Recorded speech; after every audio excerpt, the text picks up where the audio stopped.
share.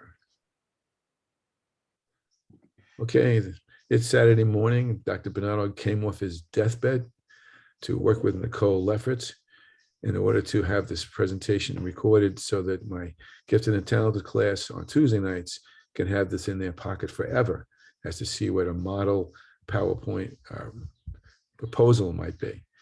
So my advice to the class is that you just try to watch the entire presentation, scribble down questions that you may have, although you're not going to have the opportunity to ask questions of Nicole. You can have questions for me, certainly, to respond to. I can probably handle most of them. And you're looking at two levels of things here, and I don't want to demean Nicole's presentation by saying this, because it's a wonderful presentation. First of all, Nicole, this is still a work in progress. Nicole's good enough to do this for us when it's really the first time she's presented it. So we all know that she's going to have to shave this and punch this up and make a pretty picture here and so forth to make the presentation equal the quality of what she has done in terms of her writing. So we all know that. So really, your purpose would be to really see what a proposal will look like when it gets close to getting to Broadway, and look at it from the stylistic point of view, but that's not the first point to look at. Look at it from the kind of thinking that Nicole has invested across 3 chapters that will enable her to get this proposal through the committee and then on to gathering her data to be completed down the line. There's something else I wanted to say. I can't remember what it is, and it was pretty important. And I'll probably jump in the middle of something and cut poor Nicole off on that. Just trying to think what it was. Give me a second. Can't remember. So you might as well just go forward with it. And Nicole, this is Ms. Nicole Lefferts. I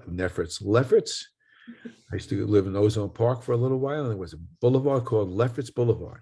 Actually, I didn't live in Ozone Park, but I hung around Ozone Park back in the day in Queens. And I don't know if Nicole knew that her last name was the name of a boulevard in South Ozone Park, among other places. You knew that, huh? Yeah. And is that named after your family, Nicole? Yeah, sure. Of course. And if a road is named after somebody's family, that means that the people who they're honoring must have been very worthy people, very bright people. And you will find that Nicole will not disappoint you as far as that's concerned. So, Nicole, thank you. Take it away. Go. Good morning. My name is Nicole Lefferts, and I am presenting on the effects of mentoring on the sense of self-efficacy of school-age girls of color. I would just like to take a minute to thank my committee for all of their guidance and support throughout this process.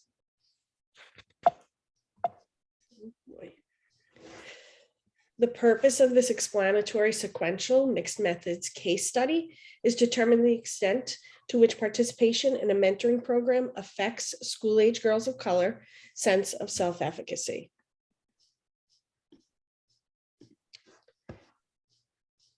The significance and importance of this study: it is significant because it will add to existing literature on successful mentoring practices, while it's different from prior research because it examines the effects of self-efficacy through academic progress, attendance rates, and mentor perceptions.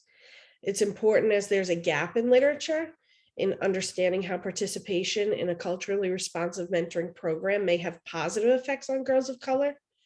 And of course, it's relevant because social emotional learning is just as important as academic learning for schools to address.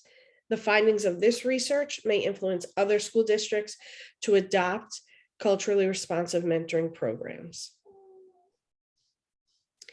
The research questions: to what extent is there a correlation between academic performance and school-age girls of color who participate in mentoring? To what extent is there a correlation between attendance rate and school-age girls of color who participate in mentoring? And what perceptions do mentors have about the growth of feelings of self-efficacy in their mentees? And these are the research questions that guided this study. These are some key terms that will be mentioned and discussed throughout the presentation.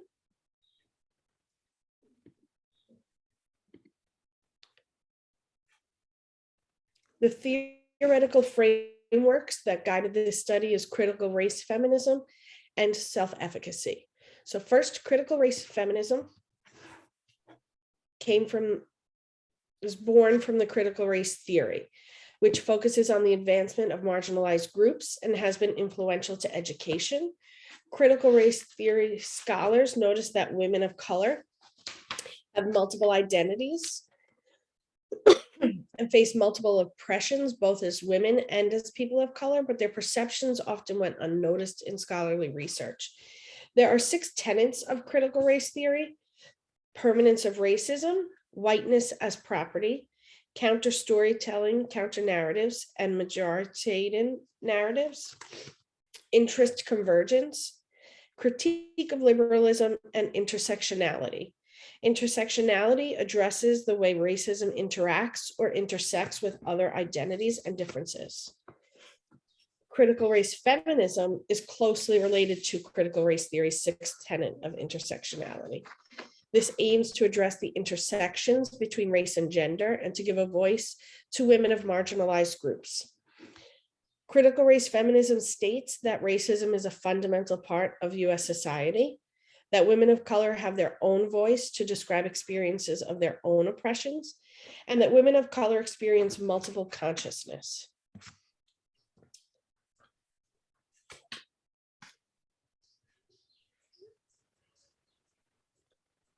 Critical race feminism highlights the issue that studies involving racism focus on the experiences of perceptions of men of color, while studies on feminism focus on the experience and perceptions of white females, and that women of color have experiences that are different from white girls, white boys, and even boys of color.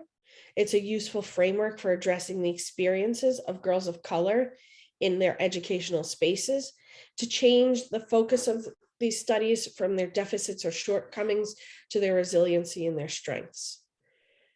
Girls of color need multiple support systems to leverage the multiple jeopardies they face, and mentoring is important to consider, as the impact of the program might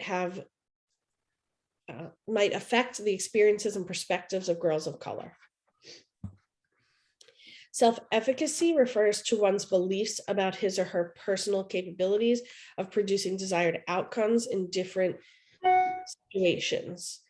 These beliefs are fluid and informed through primary sources. In regard to mentoring, the 3 primary sources are mastery experiences, which refers to one's ability to successfully persevere through artist tasks, which build self-efficacy; vicarious experiences, which involves the observation of social models like adults or peers that successfully complete challenging tasks.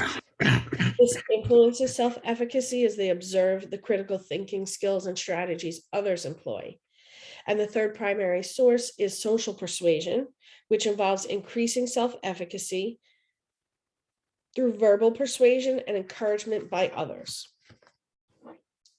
Academic self-efficacy is a student's belief about their ability to learn or persevere within the school environment. Female students report significantly higher self-efficacy in elementary school compared to males. However, after middle school, self-efficacy declines for both genders, but the drop continues onward for females, and it remains consistent through their schooling. It's suggested this drop in self-efficacy and consistently lower levels of self-efficacy may have negative consequences in school and life outcomes for girls. Therefore, self-efficacy is an important precursor for academic achievement, and higher self-efficacy may lead to higher levels of educational success. Groups that are more disenfranchised within the learning environment appear to be more susceptible to self-doubt and lack of confidence and lower self-efficacy. There's discrepancies between minority and white students, poor and non-poor, and low achieving and high achieving students. There is also a link between neighborhood disadvantage and lower self-efficacy, where the social context has negative consequences on student outcomes, and interventions like mentoring that focus on reducing opportunity gaps could be effective in leveraging these disparities in self-efficacy. Research also shows average self-efficacy is higher in schools that are more supportive, where students feel a higher sense of belonging and where students perceive discipline as fair. Therefore, there is evidence that mentoring and self-efficacy are related, as mentoring relationships influence these key components in the lives of mentees and foster the development of positive conceptions of self. Here's a conceptual framework for my study. This is showing the variables that will be investigated throughout the research in the middle, and how mentoring and self-efficacy are both affected by these variables. The review of related literature revealed 4 prevalent themes in this study: community and family cultures, youth mentoring, culturally responsive mentoring practices, and Excuse me, best. Nicole. Yes. Would you mind going back before we go into the related literature? Just sit back to the front. I think you skipped over the problem statement. Let's just make sure everybody knows what the problem statement is. Let's see. There you go. Okay. Let's see. The problem statement, it is not yet known the extent at which mentoring has resulted in positive outcomes for school-age girls of color. Actually, yeah, that's why I was confused. Current research specific to girls of color focuses on negative stereotypes, and research is needed to focus on positive educational outcomes for girls of color in regards to mentoring. Prior research points to gender differences for self-efficacy. Systemic failures have led to criminalization and marginalization of girls of color, which appears to have detrimental impacts on self-efficacy, academic achievement, identity, and relationships. Therefore, this study aims to add to the body of research, providing insight into how mentoring may have positive outcomes for girls of color.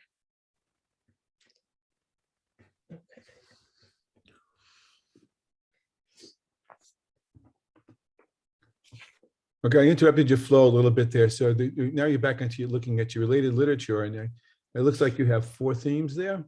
Yes. Community and family cultures, youth mentoring, culturally responsive mentoring practices, and best practices in mentoring.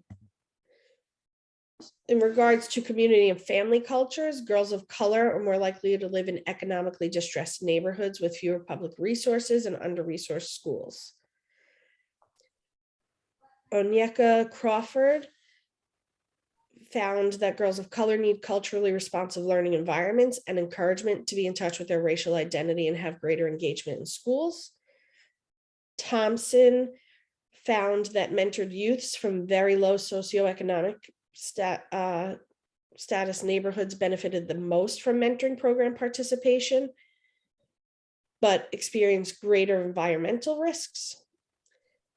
Case found that historically minority youths that live in low-income communities are exposed to social and structural factors that increase their risk of delinquent behaviors. And they need empowering roles, counter space and counter narratives, and supportive relationships to encourage community involvement and favorable behavior outcomes. Youth mentoring, which is characterized as an individualized relationship between a trusting and supportive non-familial adult mentor and a child or adolescent mentee. Ebby found that mentoring was significantly related to favorable behavioral, attitudinal, health-related, interpersonal, motivational, and career outcomes. Dubois revealed that the effectiveness of mentoring for improving outcomes across behavioral, social, emotional, and academic domains of young people's development. Suffren revealed that higher perceived cultural competence, stronger relationships with mentees' family, and greater mentor satisfaction with the mentoring organization predicted greater mentoring satisfaction overall. And Frells found that there are three themes that adults associated with the purpose of mentoring, which is beliefs, spirituality, and motivation. Culturally responsive mentoring practices overlaps with research on mentoring girls of color. Therefore, the literature on these topics should be considered indivisible. Epstein found that adults perceive Black girls as developmentally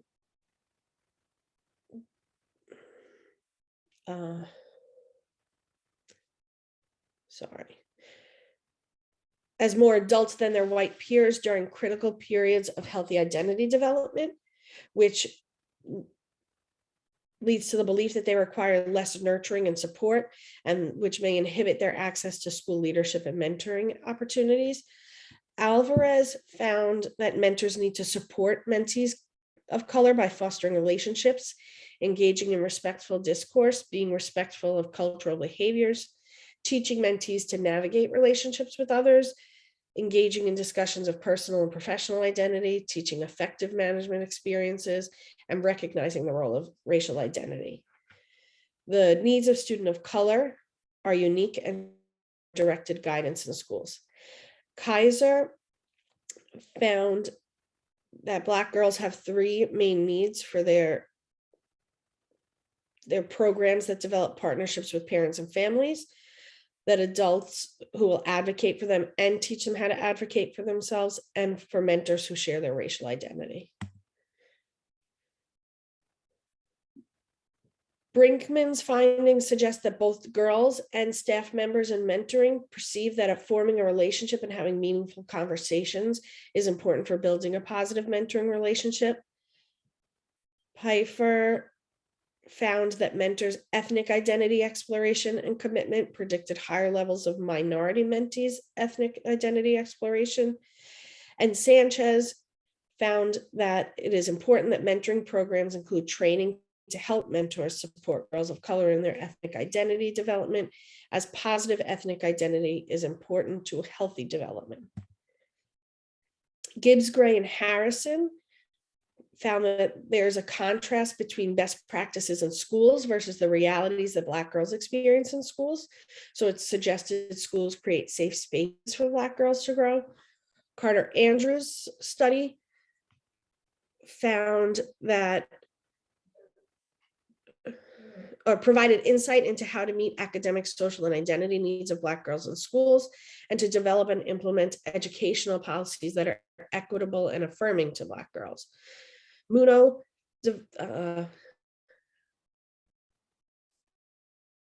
found that experiencing a positive girl culture increased girls' sense of worthiness and belonging. The girls developed higher expectations for themselves and others, developed attitudes and skills that addressed the underlying reasons they struggled academically. And these girl-specific practices empowered the girls at schools and improved academic behavior, social skills, and interpersonal behavior. Coopermink suggests that a comprehensive community-based program has the potential to promote positive and healthy development in young girls. The last area is best practices in mentoring. And while there are many mentoring program models, whether it be community or school-based setting, seems to be best practices for improving program effectiveness. Bayer found that fostering close mentoring relationships, not having all mentors meeting in the same location, having them meet at least 3 times per month, and providing ongoing support to mentors is important for program effectiveness. Smith identified a critical factor of effective mentoring relationships is the consistent presence of a supportive, caring adult, as this relationship will increase children's academic, social, and life success. McDaniel and Besnoy found that mentoring programs should include a component where the fidelity of the program implementation is monitored. Ongoing training is provided for mentors, parents and families are engaged. There are structured, appropriate activities for mentors and mentees, and clearly stated high expectations for attendance for mentors.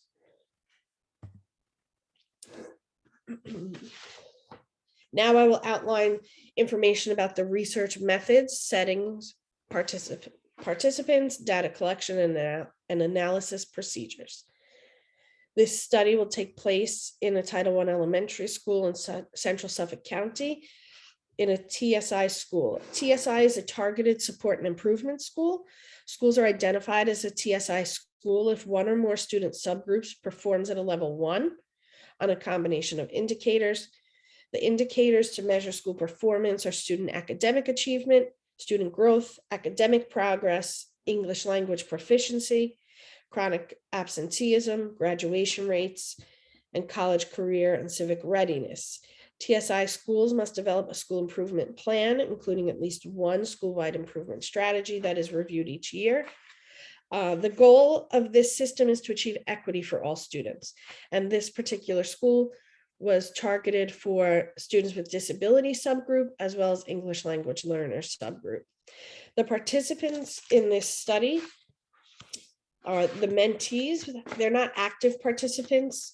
However, their academic scores and attendance records will be used, and mentors, which will consist of school staff, community members, and or staff or students from the local college. All mentor participants are voluntary, and they will be participating in the survey and focus group interviews. And the sampling method is purposive, which is non-random sampling, which allows the researcher to target specific subgroups that they wish to study. There's information included in the table on the school profile. This is the sequence that the researcher will use for the data collection purposes.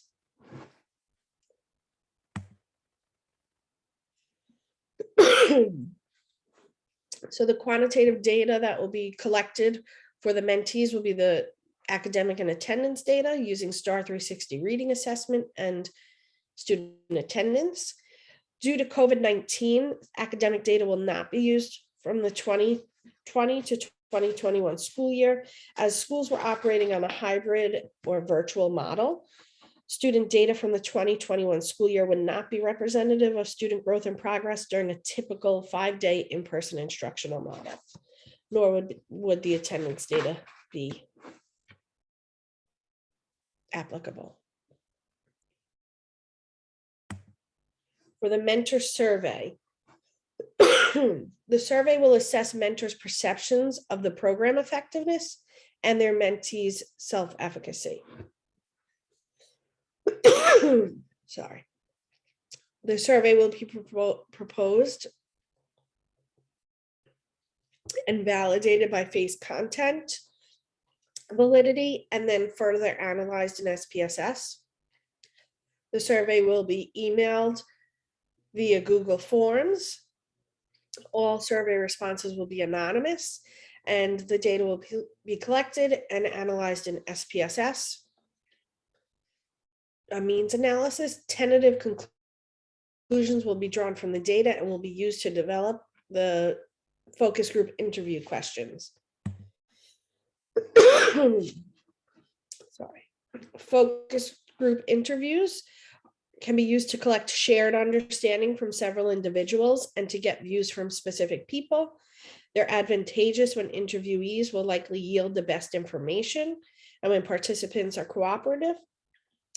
This is probably likely for the mentors in this study, as they're voluntary participants and they all work together throughout the mentoring program.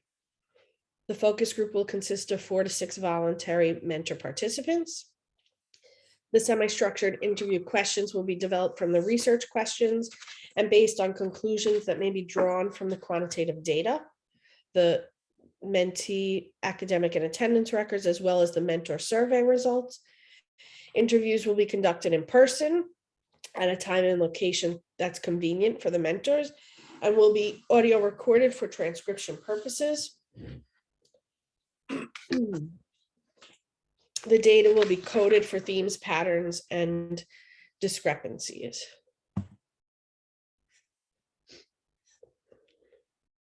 Oh, let me just go back. Sorry. The researcher will also collect and analyze various artifacts in the form of memos, agendas, professional development or training materials, photographs, and any pertinent materials distributed from the school's mentoring program. The researcher will then conduct a content analysis of the study's artifacts. The artifacts will be organized and coded into categories that match the themes that emerge from the data as well.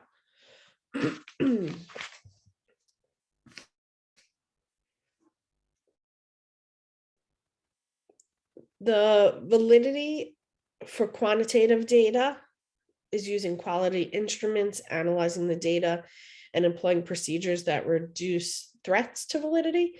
And qualitative data, it's important to establish validity to ensure that data collection is accurate, the information is credible, transferable, dependable, and confirmable.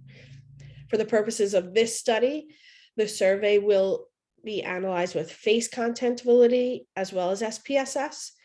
And for the qualitative data, there will be triangulation of data. Triangulation is the process of corroborating evidence from different individuals, types of data or methods of data collection in descriptions and themes in qualitative research. This will ensure the study will be accurate because the information will draws on multiple sources of information. In this case, it will be information from the surveys, the survey, the interviews, and the artifacts. And this is done to obtain the most trustworthy findings and to improve the generalization of outcomes. By triangulating the data, this will increase the likelihood that other school districts will be able to use the results of this study for their own mentoring programs. The research ethics, the IRB process will be adhered to, informed consent, voluntary participation, and all information will be kept confidential. For data analysis approach, integrative data analysis occurs in 3 phases. As you can see here in the table, the first is the analysis of the initial quantitative data, which will be the academic and attendance records, as well as the survey results. Then an analysis of the follow-up qualitative data, which will be the focus group interviews. And the last is an analysis of how the qualitative data helps to explain the quantitative data to answer the mixed methods questions. So furthermore, the qualitative data the research will use analysis of themes to analyze the interview data from the mentor focus group interviews for themes, patterns, and discrepancies. So first, the audio recordings will be transcribed using Deduce, a cloud-based software program that's used to transcribe, which is the process of converting audio tape recordings into text data. Then the researcher will follow the inductive process of coding as shown in the table. As shown in the picture, to narrow the data into a few prevalent themes. So coding is the process of making sense of text data, and it's conducted to form descriptions to identify themes, patterns, and discrepancies. The researcher in this study will take several steps to address misconceptions or bias in the study, and will have her study peer reviewed to ensure objectivity in data analysis and interpretation. And I'd just like to thank you in advance for your time and consideration for the proposal of this study.